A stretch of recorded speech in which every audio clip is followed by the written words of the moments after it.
Guys ഇന്ന് കോളേജിലൊന്നും പോകണ്ടാത്തൊരു ദിവസമായിരുന്നു. അതുകൊണ്ട് തന്നെ രാവിലെ ഉറക്കമൊക്കെ എഴുന്നേച്ച് പല്ലൊക്കെ തേച്ചിട്ട് നേരെ പോയി ഒരു ചായയൊക്കെ കുടിക്കുന്നുണ്ട്. അതിന് ശേഷം ചുമ്മാ മുറ്റത്ത് നിന്നപ്പോഴത്തേക്ക് കുഞ്ഞ് വന്നിട്ടുണ്ടായിരുന്നു. അങ്ങനെ കുഞ്ഞായിട്ട് കുറച്ച് നേരം വർത്താനമൊക്കെ പറഞ്ഞു. ഇതിൻ്റെ പപ്പയുടെ കുഞ്ഞമ്മ കേട്ടോ. അതിന് ശേഷം ബ്രേക്ക്ഫാസ്റ്റ് ആയിട്ട് കുറച്ച് കഞ്ഞി കുടിക്കുന്നുണ്ട്. പയറ് കഞ്ഞിയാണ്. എനിക്ക് കഞ്ഞി കുടിക്കാൻ ഭയങ്കര ഇഷ്ടമാണ്. അതാകുമ്പോൾ പെട്ടെന്ന് കഴിച്ച് തീർക്കാൻ പറ്റും.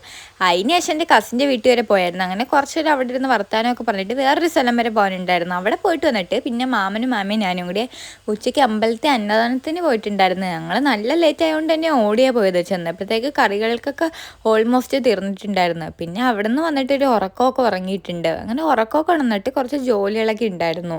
ആ ജോലികളെല്ലാം തീർത്തിട്ട് വൈകിട്ടായപ്പോഴത്തേക്ക് ചുമ്മാ ഒന്ന് പുറത്തോട്ട് ഇറങ്ങിയത്. അപ്പം ഞങ്ങളുടെ വലിച്ചു നിന്നൊരു മരത്തിന് വെള്ളം ഒഴിക്കുന്നത് ചോദിച്ചപ്പോൾ പറയാം മരത്തിനല്ല, അത് ഈ പടർന്ന് കിടക്കുന്ന കുരുമുളകിനാന്ന്.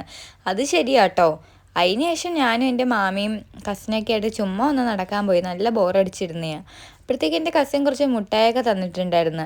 എനിക്ക് തന്ന മുട്ടായി നിന്ന് മാമി രണ്ടെണ്ണം അടിച്ച് മാറ്റുന്നുണ്ട്. അതിനുശേഷം ഞങ്ങളിങ്ങനെ ഓരോരുത്തരെ ഗോസിപ്പൊക്കെ പറഞ്ഞിങ്ങനെ നടക്കാൻ പോകുന്നുണ്ട്.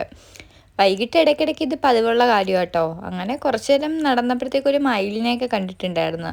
പിന്നെ ഞങ്ങൾ കുറച്ചുകൂടി നടന്നിട്ട് നേരെ വീട്ടിൽ തിരിച്ചു വന്നു. ഇന്ന് ഇത്രയേ ഉള്ളൂ ഗൈസ്. Tata bye.